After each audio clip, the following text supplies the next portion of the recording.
Exploited, the Cyber Truth, a podcast by RunSafe Security. Welcome back, everybody, to Exploited, the Cyber Truth. I am Paul Ducklin, and I'm joined for this episode by Doug Britton, who is Chief Strategy Officer at RunSafe Security. Hello, Doug. How are you? Good to see you, Paul. And our special guest for this episode, Andrew Ginter, who is VP of Industrial Security at Waterfall Security Solutions. Hello, Andrew. Hello, nice to meet you. Andrew, let's get straight underway. Our title for this episode is When Cyber Attacks Become Physical, the Truth About Operational Technology Security Risk. So we're very much focusing on the OT side, not the traditional IT side. So if you don't mind, I would like to start by asking you to tell us a bit about your background, and perhaps most particularly, how did you come to end up in OT security rather than the more traditional field of IT security? It's a bit of a long story, but I'll make it short. Long stories are great. Cybersecurity was never simple, so it can't be told in a second. You can see from my gray hair, I'm on the end of a long career. I've been doing stuff for 40 years. As a young man, I bounced around. The grass was always greener. A lot of young folk do this. I settled in at Hewlett-Packard designing industrial control systems. My code is still, believe it or not, 30 years later, automating the world's largest liquid petrochemical pipeline, the world's largest. So you're a master, one of the few remaining masters of HPIB. Not so much HPIB. We were a niche. We were a skunkworks. The product was called RTAP, a real-time application platform. But did control systems for a number of years, and then moved to Agilent Technologies, where I was asked to lead the development of the world's first IT/OT middleware that connected OT systems to SAP. This was the thing to do in the mid-1990s. Connected a lot of IT and OT networks, contributed to the cybersecurity problems that now plague many industries. It's very nice of you to say that. I got religion. I wound up the Chief Technology Officer at Industrial Defender, developing the world's first industrial SIEM, Security Information and Event Management System. And today, on the end of my career, I have the opportunity. I work with Waterfall. I work with some of the world's most secure industrial operations. I learn from those operations. And again, on the end of my career, I've taken to writing books. This is my most recent engineering grade OT security, books about what I've learned from the world's most secure industrial operations. So you were one of the first people to get really stuck into what I guess is now called Convergence, which I'm sure we will come back to later in the podcast, which is, if you like, a sort of umbrella term that means, hey, let's just connect these two sides of the equation together and see if we can get it to all balance out, and learned a lot from that. Indeed. Convergence was a thing even before the Gartner Group coined the phrase operational technology convergence in 2005. Again, I was doing it in 95. That was when we started connecting things. And, why did we connect those things? It wasn't for our health. We connected those things because people had figured out how to make money when you could automate OT processes in the IT space. Concrete example, spare parts ordering. If you can keep track of what's happening in the OT space, you can automatically order spare parts. You don't have to have people doing it. Or predictive maintenance. If the system can figure out how hard and how long every piece of OT equipment is run, SAP was what we were connecting stuff to. SAP had a module called predictive maintenance. Or plant maintenance rather, that would say, well, because we were down for 10 days for this bunch of equipment, we can delay service on that equipment by 10 days. You can optimally service your equipment. Back in the day, the estimates I saw were that you could save between 3 and 7% of the total operating cost of the facility with innovation like this. You might say, well, 7%, so what? Most big facilities produce commodities. in an open market, and the international market is mostly an open market, economic theory dictates that the price of all commodities over time approaches the cost of production. Profit margins vanish. 3 to 7% might be the entire profit margin for the plant. So people were they'd figured out how to make enormous amounts of money by connecting IT and OT systems. And, the Gartner Group back in the day wasn't talking about connections. Today they are. Back then they were talking about, converging people, converging processes, business processes, converging technology. If you need a relational database on the OT side, and we already have an enterprise license for Oracle, why would you use anything else on the OT side? So converge everything. But what it means today is connectivity. And so that's an amazing journey. To be there, at present at the creation. And how did that become? And what did you start seeing, and when did you start seeing like the security risks, or when did that journey take a dark turn towards the need for security? As far as I know, for the first decade of OT security, I was working in the back office. Okay, I was leading teams that were writing code. We were developing the products that do OT security. We were developing technology to manage firewalls and SIEMs, as I said, and some intrusion detection stuff. But my understanding of how it worked was, look, it all started with the 2001 World Trade Center. Aircraft flew into buildings, and you're going, that wasn't cyber. Well, no, but in the investigation that followed, one of the conclusions of many authorities was that this represents a failure of imagination. We never imagined you could use commercial aircraft as weapons. We need to fix that. What else have we missed? And I was talking to one of the Microsoft researchers who had been tasked with taking one of the terrorists' laptops and figuring out where were they trained, how were they trained, how did this come about? And in the course of that, this individual and the team of people at Microsoft analyzing the laptops started, they were connected to the authorities who were saying failure of imagination. What else have we missed? And they looked around and they said, one of the things we've missed is, back then it was called SCADA security, or the lack thereof. What if the bad guys get into a power plant? What if they get into a passenger rail switching system and switch the tracks incorrectly? And so they started sending this message into the authorities, into researchers in the space. And that was how the whole thing got started in about 02 or 03, at which time I was still working at, actually I had just transitioned from Agilent to Industrial Defender. Back then it wasn't even called Industrial Defender. We were doing something else, but there was a reorg and the business looked around and said, we're in a market that's not growing. Where's a growth market? And the business people decided, because they'd read the headlines about what's been happening, they said the growth market is going to be SCADA security. That's what it was called back then. Andrew, lead the team. We need products in this space. So I developed, led the team developing the first SIEM and a bunch of other ancillary components. But that was how it all got started. I didn't start, talking to customers, customer facing until about 2009 or 2010. But the field got started in about 02 or 03. Before that, there was maybe a dozen people on the planet studying OT security, back then it was called SCADA security. Most of them academics in universities, publish or perish.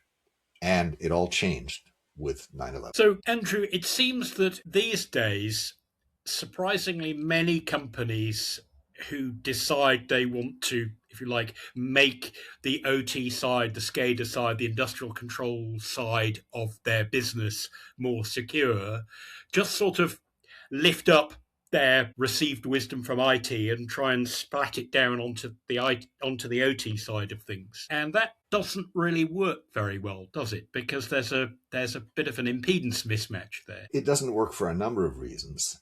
Start at the very beginning. One of the intrinsic differences between the OT space is vast. Okay, so everything yes. I say, stick a most in front of it because nothing yes. is universally true.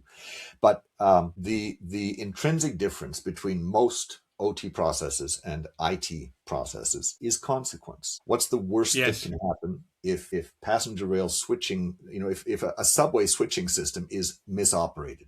and high-speed trains full of people collide at rush hour. Hundreds of people die. Mass casualty event. What's the worst that happens if you break into that same subway's IT network and steal all of the private, PII, personally identifiable information about all of their passengers? Well, it's embarrassing. You have to pay gurus to come in and figure out what happened and fix it and kick the bad guys out and restore from backup. You might have to buy identity fraud insurance for 200,000 people. The whole fiasco is going to cost you, I don't know, $37 million. You can buy insurance for that. Today, if you want to try and buy cyber insurance for a mass casualty event, to my knowledge, there's practically speaking, there's practically no one on the planet will sell it to you. That risk is seen as unacceptable. What do we do when we buy insurance? We pay someone else. We pay the insurer to accept the risk. They aren't anymore. And that's back of the envelope. In practice, you can still buy that much cyber insurance, but the cost is going to be completely prohibitive. In practice, you can't do it anymore. It's priced out. And I guess for very good reasons, there's a long history, understandably, of regulatory controls in many parts of the OT world that have focused on safety, human safety, machine safety, if you like, perhaps at the expense of security. So it's important that the system, when presented, for example, with correct data, will perform correctly within some hard real-time validated period. But the system has not necessarily been tested for how it might respond to data that was deliberately misconstructed in order to cause harm. Would you agree with that? Absolutely. So, two things. One of the things you hit the nail on the head. It's a truism in cybersecurity that a reliable system is one that always does what it's supposed to do. Yes. A secure system is one that never does anything else. And proving a negative is very difficult. And this is part of why, consequence drives the difference. A lot of the differences people point to between IT and OT systems, it's difficult to patch OT, it's difficult to antivirus, it's difficult this, it's difficult that. A lot of it has to do with safety, has to do with engineering change control. Every change to a safety critical system risks making a mistake, and some mistakes kill people. And so when engineers are considering making a change to a really important system, they study the change, they practice the change, they test the change before they apply it on a test bed, they document the change. It's a whole process to control the risk of making a really bad mistake. And yes. This engineering change control process flies in the face of standard IT practice, not all of which, but many of which amount to constant aggressive change. Aggressive change to stay ahead of the bad guys. The latest security updates, the moment they're available, the latest antivirus signatures, the moment they're available. Encrypt everything. I'm trying not to smile or show that I'm laughing, and desperately trying not to say the word CrowdStrike. They pushed out a data change that caused a buffer overflow, that caused a crash early on in Windows boot and brought the system down. That was really hurtful for many organizations. But a failure like that, for, say, a valve that needs to shut in an emergency, it's not just that you can't afford to wait 90 minutes while the thing gets patched and rebooted. You can't afford to have it close more than the 1,000 milliseconds that was specified at the beginning, can you? So it's I guess that means that what I believe you refer to as cyber-informed engineering in OT, that's a very, very different discipline to mostly getting software right in the IT world. Absolutely. And let me come to CIA in just a moment. I've twice forgotten to make a point here. One of the points I get ahead of I'm an old man. I ramble. No. Quite the opposite. You have very many important things to say, and there is always a risk that if you don't introduce them at the right time, there may not be time later. I absolutely understand that, and I think it's important. There you go. But I've talked about consequence twice now. Yeah. one of the things that is poorly understood is that these changes, engineering change control, tends to make OT systems harder to secure. They can't be patched as aggressively, and thereby makes OT security weaker than the average of IT security. Yes, because you can't afford to go, okay, well, we'd rather just lock the person out and maybe they'll be 30 minutes late for their Zoom meeting. Because the cost of, say, a false positive could be actually that somebody loses their life, not just that they miss a meeting that probably wasn't very important to start. Absolutely. But the point is, because worst case OT consequences tend to be truly unacceptable, whereas worst case business consequences tend to be acceptable. We can buy insurance for that. By definition, we've paid someone else to accept the risk. Because we have this truly different, unacceptable versus acceptable scenario, one would expect that you would need to secure OT systems more thoroughly than we secure IT. But, the contradiction, the thing that a lot of people trip over in the OT security space is that the obvious differences between IT and OT make OT weaker.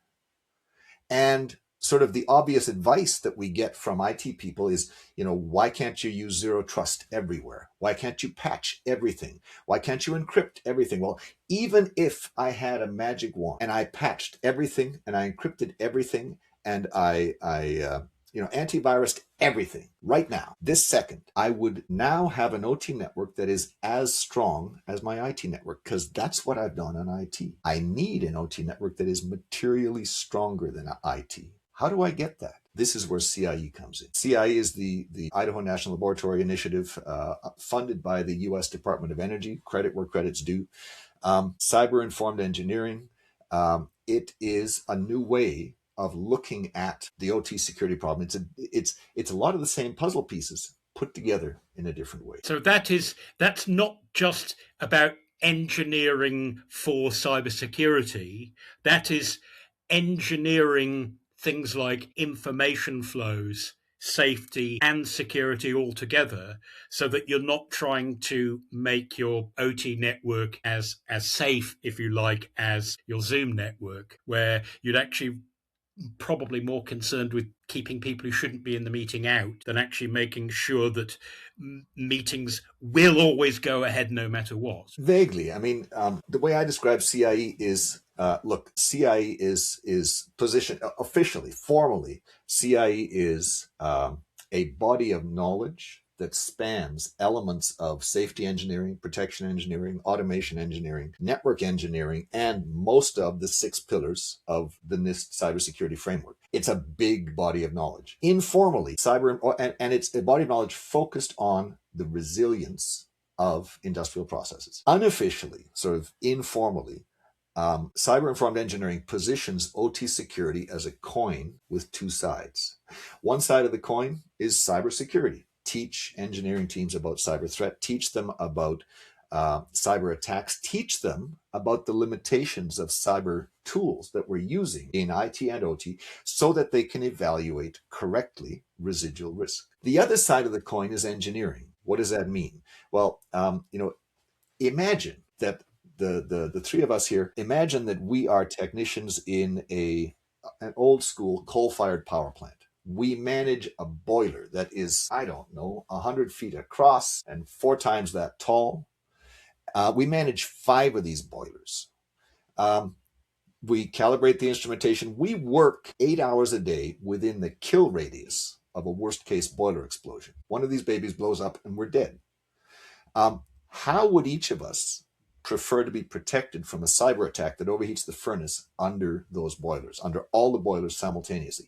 Would we prefer a mechanical valve where there's a spring, there's a piece of steel? If the steam pressure is too high, it forces the piece of steel against the spring deforms, the steam escapes and there's no explosion, an overpressure relief valve? Or would we prefer a longer password on the computer controlling the furnaces? The gurus tell me, Andrew, you're trying to deceive us. You're asking the wrong question. The correct answer is, I want the overpressure relief valve. It's unhackable. There's no CPU. It's deterministic. It always does the same thing. But I don't want just one of them. I want 4 of them in each of my boilers, because these things wear out. I might like to work with, would be prepared to work within the blast radius of your boilers, rather than, hey, a message goes to the cloud and then some process thinks about it that was written in JavaScript, and maybe, probably within time it sends a message back, if you're lucky, that says, seems all right to me. I hear you. Precisely. I really do. No, the point is it's unhackable. They want 4 of them because there's metal fatigue, there's corrosion. You need 1 of them to work to save your life. And they say, and I want the longer password on the computer. And I want an absolute boatload of cybersecurity on the side. And this is the right answer. Cyber-informed engineering is not one or the other. When you spend a coin, which side of the coin do you spend? The engineering side or the cybersecurity side? Well, what a silly question. When you spend a coin, you spend the whole coin. You're not choosing one side or the other. We need it all. But here's the thing. The engineering tools have been neglected historically in the documentation about how to do cybersecurity for industrial systems. Where is the overpressure relief valve in ISO 27001? Forget it. Where is the overpressure relief valve in the NIST cybersecurity framework, the grand compendium of all things cybersecurity? Not a hint of it. Where's the overpressure relief valve in the ISA IEC 62443 series of standards, the most detailed industrial security standards on the planet? Not a word of it. Okay, this overpressure relief valves and related engineering grade functions are considered part of engineering, not part of cybersecurity, but they're part of engineering that addresses physical risk. And what we need to do with cybersecurity in the industrial space is address physical risk. So this is the essence of cyber-informed engineering. It is engineering grade mitigations as well as IT grade mitigations to address threats to safe, reliable, and efficient physical operations. So it's quite literally not throwing out the bathwater or the baby or the... It's not.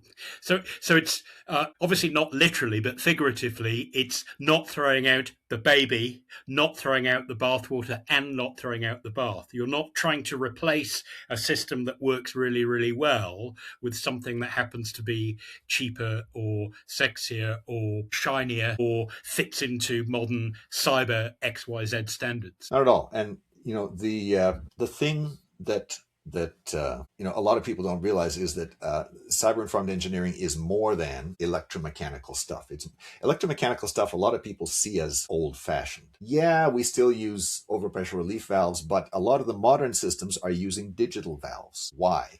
Because the digital safety instrumented systems, the digital valves, the digital protection is cheaper, so we can deploy more of it, making us safer. It's cheaper, it's more reliable. And so arguably it's safer as long as we ignore the cyber. We can't ignore the cyber. What are we going to do? We need other kinds of protection.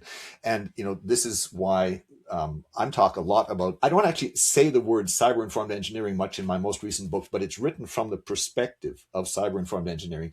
One of the things that I do invent is terminology. And I've invented the phrase network engineering. It's a collection of techniques that deterministically control the movement of attack information at consequence boundaries, at connections between IT networks with acceptable consequences and OT networks with unacceptable consequences. Think about it. What happens when the overpressure relief valve, the mechanical valve, engages? Well, the steam escapes, there's no explosion, and nobody dies. These are all good things.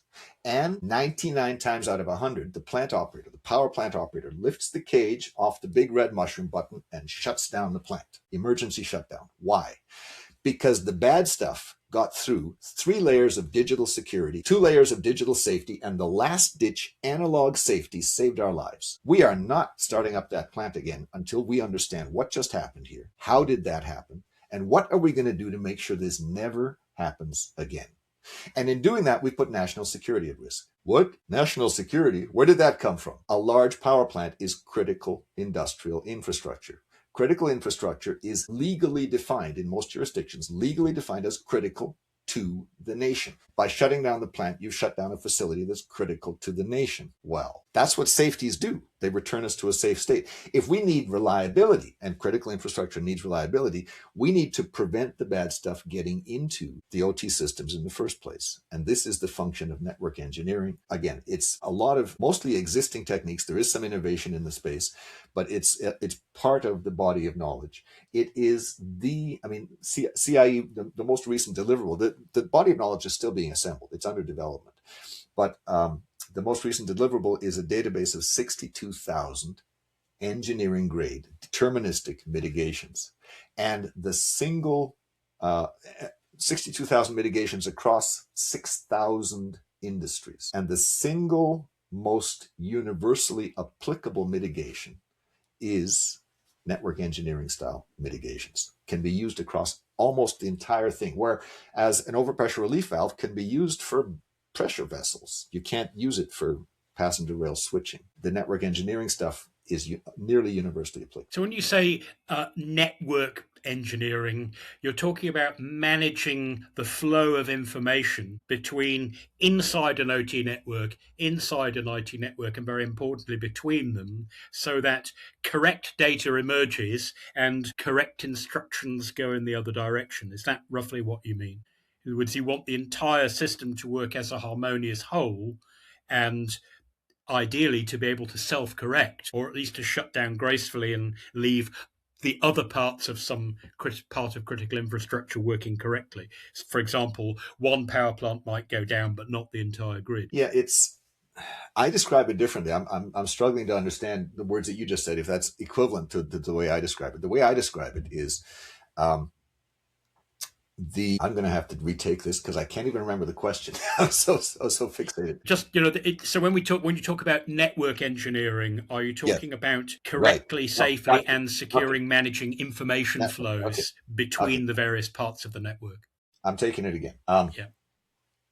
Short answer is I think so, but you phrased it differently. I use different words. I talk about controlling the flow of attack information at consequence boundaries. I think what you said is equivalent, but fundamentally, let's step back and understand. There is actually a second fundamental difference between most IT networks and most OT networks. And that is, in IT networks, information is the asset. Information is what we need to protect, the confidentiality, integrity, availability of the information. In OT networks, physical operations is the asset, and information is the threat by definition. So, step back for a second. 50 years ago, okay, we're talking 1973. The American military awarded a research contract to a bunch of university researchers trying to figure out how to protect classified information in the era of mainframes. They put a theory together that is still applicable. A lot of us still learn it in school when we go to school and learn cybersecurity. Bell LaPadula put a theory together of how to prevent theft or leakage of really important information. What most people forget is that 2 years later, 75, Biba came out with another theory. Used all the same ideas, used all the same terminology, but inverted the theory and said, if the goal is to prevent sabotage rather than to prevent espionage, theft of information, if the goal is to prevent sabotage, then what we need to do is control the movement of attack information. Not protect the information. Information is not the asset. Information is the threat. The only way a control system can change from a normal state to a compromised state is if attack information enters the system somehow. Control the movement of attack information is 50-year-old theory. And so this is the theory behind network engineering. So is that sort of the idea of saying that whilst it might not be great if an attacker could learn exactly what temperatures and pressures were inside XYZ boiler at any moment of time, it's very much worse if they can actually make you see that information incorrectly and change it without you realizing it. In other words, it's a modification and the manipulation of the system that you should be worrying about, whereas perhaps in IT systems, we're sort of more worried about the corporate database getting stolen. Generally, yes. Again, back of the envelope, most in all of my sentences, yes, that's exactly true. Most OT systems don't have that much valuable information. There's exceptions. Aircraft manufacturing, even automobile manufacturing. A lot of manufacturing has robotic programs that are trade secrets. You want to protect them. But really, what you absolutely need to do first is prevent, aircraft manufacturing, prevent the bad guys getting in and introducing subtle defects into the products so that aircraft fall out of the sky 10 years later. That's what we absolutely need to do in aircraft manufacturing. Not leaking the design of the aircraft is good too, but the first priority is no aircraft fall out of the sky. Thank you. So again, preventing sabotage rather than espionage. You use the same tools, but you apply them differently. Network engineering is about preventing attack information entering the system. It's about sabotage, not espionage. So Andrew, at this point, do you want to say something about a couple of buzz phrases that are understandably big and important at the moment, namely secure by design, usually hyphenated into one word, and I guess the market's flip side of that, secure by demand, one of which, as I understand it, is the idea of saying we're actually going to build systems that are safe and secure from the beginning rather than try and retrofit it later where it might not be injectable very easily. And secure by demand is where the market says we will spend our money with companies that actually take this whole thing more seriously. How do those two sides of the or two faces of the die fit into modern OT security? There's also secure by default, which is when product comes out of the box, all of the security features are turned on as opposed to off, yes, and you have to turn them on manually. First thing is, I really don't like the terminology. I mean, these are good approaches, but I really don't like what they're called. Who invented these terms? Marketing. Why did they invent these terms? Because back in the day, certain large companies who shall remain nameless had a reputational problem as being insecure. So they invented these secure by design methodologies and said, what are we going to call this? Let's call it secure by design, because that means if we use it, then we must be secure. And we are using it, therefore we must be secure. There is no such thing as secure. Security is a spectrum, just like safety. We can always be safer. We can always be less safe. We can always be more secure. We can always be less secure. The question, are we secure, is meaningless. Security is not a yes or no thing. It's a spectrum. The question, how secure are we, has an answer. The question, are we secure, has no answer. The question, how secure are we, has an answer. The question, how secure should we be, is even more important. But to say, we're doing secure by design, therefore we're secure, is complete nonsense. But would you agree that as a starting phrase, it can be quite handy because it seems quite clear, particularly when you look at things like the IoT, the home market of OT, if you like, that products are rushed to market where they haven't even made any effort to do any kind of security by design. It's been completely ignored. So at least you've chosen a trajectory that might get somewhere useful. Would you not agree with that? Yeah, the methodology is good. It's not secure by design. It's security by design. If you do it, you have some security. You're not secure. I see what you mean. Nothing's ever secure, but you have security. So you're avoiding making it sound like an absolute. You're just making it sound more descriptive. I get you. That's right. No, there are too many people coming into the space. They see, I've got secure communications, therefore I'm secure. No, you have encrypted communications. How do you break? Yes, I guess it doesn't help that secure by design trips off the tongue more easily than having the security by design, which has a sort of constellation of sounds that doesn't sit that well in English. So maybe the marketing people sort of won out there.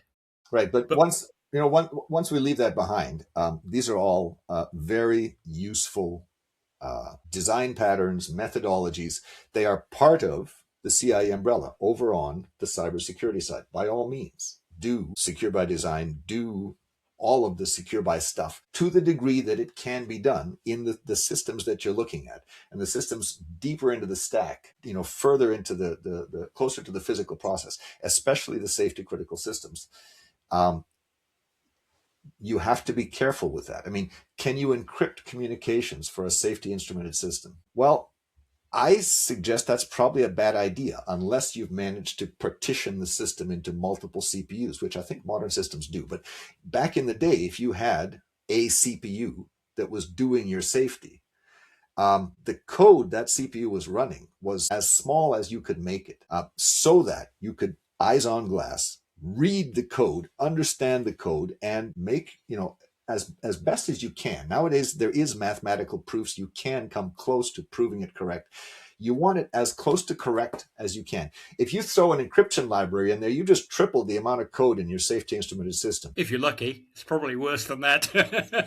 Precisely. And every new line of code is an opportunity to make a mistake, and you cannot make mistakes in safety systems. So what about the corresponding problem that, particularly in industrial control systems, for very good reasons, both economic and simply practical, you can't just rip out everything and go, hey, we've got this new valve actuator with a new CPU that can support larger amounts of software that can have all the security and the encryption built in. You can't just easily rip and replace like you can have a 3-year laptop exchange program in your IT department. So how do you bring security by design into a world where you might be stuck with some legacy devices that you don't want to change because they do actually work as originally designed? How do you balance that essentially insoluble problem? The short answer is use engineering tools, use network engineering, use deterministic protection, as well as IT-style probabilistic protection. Right. And recognize, this is the event. If we're going to make OT security stronger than IT, this is one of the things we have to do. We have to use tools that are available on the engineering side that don't exist on the IT side. That's how we make OT stronger than IT. Where's the overpressure relief valve in ISO 27001? How would it add value to an IT network? It wouldn't. But deterministic protection is one of the powerful tools we have to make OT systems dramatically more secure than IT. And legacy equipment is one of the differences between IT and OT that tend to make OT weaker. It's why we need CIE so very urgently. But another pet peeve is people talk about brownfield. I'm sorry. A, everything is brownfield. And B, even if I had a magic wand, it wouldn't solve the problem. Everything is brownfield. Let's say we have a brand new solar installation, brand new equipment, brand new computers, brand new everything. Before that system goes live, the systems integrator assembles all of the computerized hardware in their lab, puts it all together, programs it all, configures it all, tests it all, documents it all, and carries out a factory acceptance test. And then they package it up, they drive it to site, they can connect it all out, and you do a site acceptance test. After the site acceptance test, if it's passed, if everything works, you go live. In that process, that's a 6-month process. 6 months before you go live, you have started locking down the factory system. Because if you don't, you risk making mistakes. And you don't want a mistake to show up in the site acceptance test. You don't want a mistake to leak into. Engineering change control kicks in 6 months before you deploy, before you go live. By the This time is you go very live, different from the wilder world of web apps, isn't it? Where, hey, you can update tomorrow, and if you don't feel like waiting till tomorrow, you can update before the next guy actually sends an HTTP request, and you can actually change the behavior of the software and have it different for, you can try out 10 different approaches for the next 10 different users. And you absolutely cannot have that approach in an OT network where you want particular real-time performance and behavioral promises to be met particularly for safety. Precisely. So there's no such thing as legacy. Everything OT is legacy. To say, what a better way to say it is, there's no such thing as greenfield. It's all brownfield. Brownfield is intrinsic. And even if I had a magic wand, even if I could, in the space of 1 second, upgrade the entire thing to the very latest patches and software and hardware and security capabilities, it would all be as secure as my IT network. I need it to be stronger. How do I make it stronger? CIE is charting the way to making it stronger. Doug, do you want to say something at this point about some of the things that RunSafe has been doing particular, and I'll use the word legacy, by which I think I just mean older than you might like stuff, in order to bring about what you might call an element of self-protection to software that allows it to behave in a sufficiently similar way to the way it did before, that it still meets its deterministic needs without just stuffing it full of more security agents, more antivirus, more EDR, more behavior blocking, more filtering, this, that, and the other, as a way of bringing about security even when you don't get a choice to change the hardware. Yeah. So, we've observed a very similar, sort of economic problem. You don't get to just right click, replace everything. So so Yeah. so now what? And what the underlying economic proposition we focused on was, using some modern software method. Can we teach a piece of software how to protect itself against attempts to interdict and get, as you described, Andrew, unintended behavior out of a system, but while maintaining its intended behavior. And so, what we've been able to do is identify ways of keeping software in its state diagram and allowing, and in particular, this is essential in safety critical systems, keep software in its state diagram, but add separate state that if there's an attempted interdiction into something that would otherwise go off state, it now has a place on a state diagram. You jump into deterministic and predictable behavior for attempts to interdict a system, and that without changing the underlying performance. And so Doug, that would be for things like buffer overflows, for attempts to change control flow illegally, and so on, stuff like that. Precisely. Right now, attempts to interdict software or get it to go into unintended places, those unfortunately go off a state diagram because there is no state that describes opening a valve under this voltage condition, or it's not envisioned by the designer. But what you're able to do is when someone attempts these invasive software mechanisms that use memory in unintended fashion, that becomes, again, that is defined state, and the system has a response to that prevents the intended interdiction, and it does it in a way, again, that doesn't impact performance, and that allows adding, and it can be done to existing software without requiring rewriting things, and without rewriting, changing performance, and without injecting new libraries at runtime and wrapping it in this and that and the other that actually, no matter how hard you try, is going to change its performance and its memory footprint and all of that. Well, exactly. And that's particularly important when you, again, going back to the brownfield observation, you don't get to add more memory, you don't get to add more bandwidth, and you don't get to add, new crypto modules. So what do you do? And, and how do you, without going from a multi-megahertz processor to a multi-gigahertz processor, you need something. And so that's, some inline protection that, allow that deterministic behavior of safety critical systems has been, there's been a lot of economic benefit. And I guess that also means that you don't have to rely on we can't think of any other way to deal with this newly reported vulnerability other than to patch and therefore rush out and change everything where change is not necessarily a desirable thing in an OT network. Precisely. And particularly in the face of, the onslaught of AI discovered vulnerability, the update cycle for OT systems isn't going to go up by 5%. It's going to go up by, multiple X, 10X, 100X.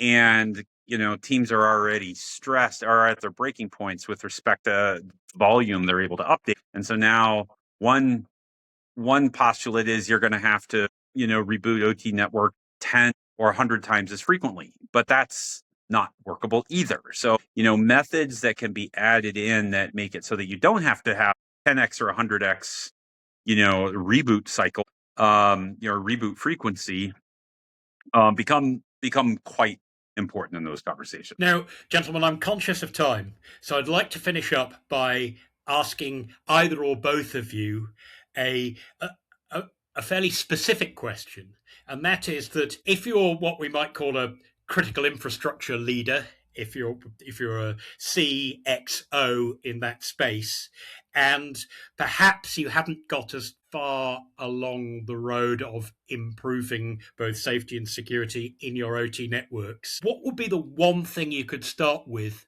that would get you on the best path as quickly as possible? A couple of answers. I've talked a lot about CIE. I believe, Yes. learn about CIE, start using engineering grade mitigations as well as IT grade. Do what Doug has said, do what I've said to make your OT network stronger than IT. That's the goal.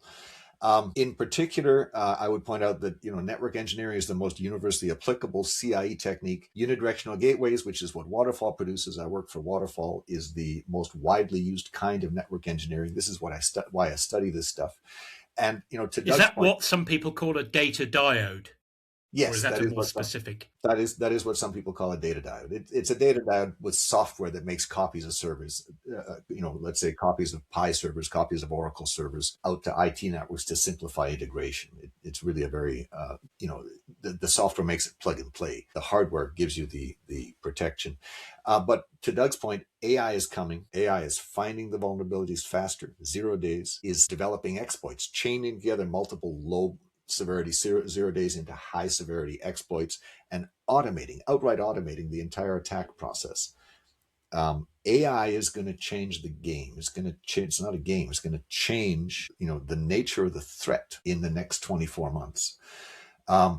We urgently need to make our OT systems stronger. CIE, network engineering, unidirectional gateways, lots of other technology, OT specific technology, is urgently needed. That's one answer. A very short second answer is, I used to say all that, and I was contradicted recently, and the person who contradicted me was right and said, Andrew, yes to all that.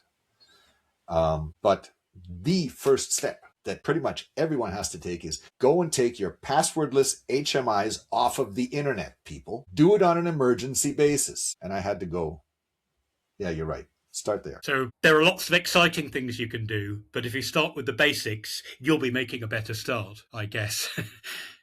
Doug, do you have anything that you'd like to add? Yeah, I think we need to figure out how to get out of the sense of it's okay to just keep track of patches. I mean, patches are structurally reactive. And if you're judging your success on patch management time, then again, an Army Special Forces captain I worked for years ago said, if we adopt a defensive posture, the only logical conclusions are surrender or defeat. And so if a patch management discipline is a defensive process, we've said we're going to keep getting penetrated and we're going to just, try and deal with it. What the mindset needs to be more aggressive than that. And cyber defense can be aggressive. And what you want it to be is how am I getting rid of entire classes of risk? How am I making it so that classes of attack become irrelevant? And focus on methods that make entire classes of attacker activity irrelevant. And sometimes that might be as simple as disconnecting a device that doesn't need to be connected in the first place, or it might be, to talk about a RunSafe product for the moment, it might be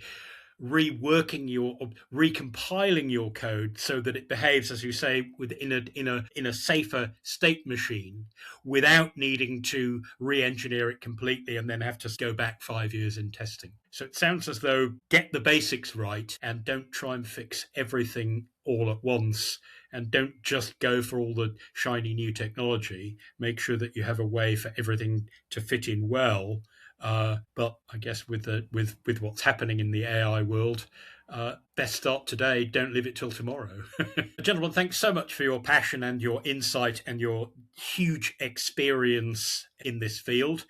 I wish we didn't have to stop. I wish we could just keep on talking about where cybersecurity and the cyber integration in OT is going. But that is a wrap for this episode of Exploited: The Cyber Truth. If you enjoy this podcast, please like and share us on social media and leave a nice comment if you listen to us on podcast feed. Thanks to everybody who tuned in and listened. And remember, stay ahead of the threat. See you next time.